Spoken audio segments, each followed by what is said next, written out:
అవకాశ లౌకికవాది చంద్రబాబు ఆయనకు సిద్ధాంతాలు విలువలు లేవు. 2019 ఎన్నికల్లో ప్రధాని మోదీని ఉగ్రవాది అన్న నోటితో ఇప్పుడు పొగుడుతున్నారు. బీజేపీతో ఉన్నప్పుడు ఒకలా, లేనప్పుడు మరోలా లౌకికవాదానికి అర్థం మారుస్తారు.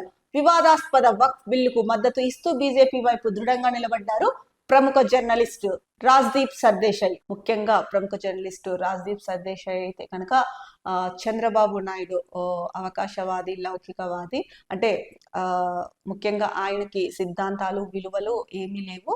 అంటే 2019 ఎన్నికల్లో అయితే కనుక మోడీని ఉగ్రవాది అన్న నోటితో ఇప్పుడు పొగుడుతున్నాడు. బీజేపీతో ఉన్నప్పుడు ఒకలాగా మాట్లాడతారు, బీజేపీతో లేనప్పుడు మరొకలాగా మాట్లాడతారు. కాబట్టే లౌకికవాదానికి అర్థం మారుస్తారు. అందుకే అవకాశ లౌకికవాది చంద్రబాబు నాయుడు అని చెప్పేసి రాజ్దీప్ గారు అయితే చెప్పడం జరిగింది. ఇంకొకటి ముఖ్యంగా వివాదాస్పద వక్ఫ్ బిల్లుకు అయితే కనుక మద్దతు ఇస్తూ బీజేపీకి దృఢంగా నిలబడ్డాడు బీజేపీ వైపు చంద్రబాబు నాయుడు అని చెప్పడం జరిగింది. దానికి సంబంధించిన ప్రధాన అంశాలను అయితే కనుక ఫ్రంట్ పేజీలో ఇచ్చారు సాక్షి. మరో ముఖ్యమైన వార్త చూసుకుంటే కనుక పాత కుట్రకు మళ్లీ పదును. నాటి ప్రతిపక్ష నేత వైఎస్ జగన్ పై హత్యాయత్నం కేసులో నిందితుడు శ్రీనివాసరావుతో మాజీ ఇంటెలిజెన్స్ చీఫ్ ఏబీ భేటీ. సో ఇక్కడ దానికి సంబంధించిన ఫోటో కూడా ఇచ్చారు. డాక్టర్ బిఆర్ అంబేద్కర్ కోనసీమ జిల్లా ముమ్మిడివరంలో ఏబీవీని సత్కరిస్తున్న నిందితుడు శ్రీనివాసరావు కుటుంబ సభ్యులు ఇక్కడ సర్కిల్ చేశారు శ్రీనివాసరావుని. అలాగే ముమ్మిడివరంలో అతడి ఇంటికెళ్లి ప్రత్యేక మంతనాలు. జగన్ మీద హత్యాయత్నం సమయంలో రాష్ట్ర ఇంటెలిజెన్స్ చీఫ్ ఏబీని అప్పట్లో విచారణ కూడా చేయకముందే నిందితుడు జగన్ అభిమాని అని ప్రకటించిన డీజీపీ, ఏబీ, టీడీపీ నేతలు మళ్ళీ ఇప్పుడు శ్రీనివాసరావును వెతుక్కుంటూ మరీ వెళ్లి కలిసిన ఏబీ మరోసారి మీడియాతో మాట్లాడుతూ జగన్ పై తీవ్ర విమర్శలు. తద్వారా నాటి హత్యాయత్నం వెనుక అసలు కుట్రదారులు ఎవరో సుస్పష్టమంటున్న పరిశీలకులు.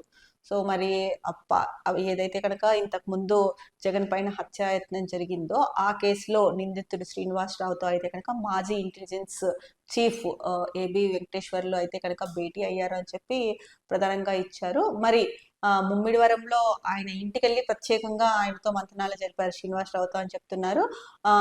అప్పట్లో విచారణ కూడా చేయకముందే నిందితుడు జగన్ అభిమాని అని చెప్పేసి ప్రకటించారు ఎవరు, డీజీపీ, అలాగే ఏబీ వెంకటేశ్వర్లు, అదే మాజీ ఇంటెలిజెన్స్ చీఫ్, అలాగే టీడీపీ నేతలు మళ్ళీ ఇప్పుడు శ్రీనివాసరావును వెతుక్కుంటూ మరీ వాళ్ళ ఇంటికి వెళ్ళారంట. మరి ఎందుకు వెళ్ళారో ఏందో ఆయనకే తెలియాలి. మరోసారి మీడియాతో మాట్లాడుతూ కూడా ఏబీ గారు అయితే కనుక జగన్ పై తీవ్ర విమర్శలు చేశారని కూడా చెప్తున్నారు. మరి దీని ద్వారా అప్పట్లో హత్యాయత్నం జగన్ పైన ఏదైతే హత్యాయత్నం చేశారో దాని వెనక ఎవరున్నారు, కుట్రదారులు అంటే అసలైన కుట్రదారులు ఎవరు అన్నది సుస్పష్టం అవుతోంది అని చెప్పేసి సుస్పష్టమని పరిశీలకులు అయితే కనుక చెప్తున్నారని ప్రధానంగా వార్త ఇచ్చారు.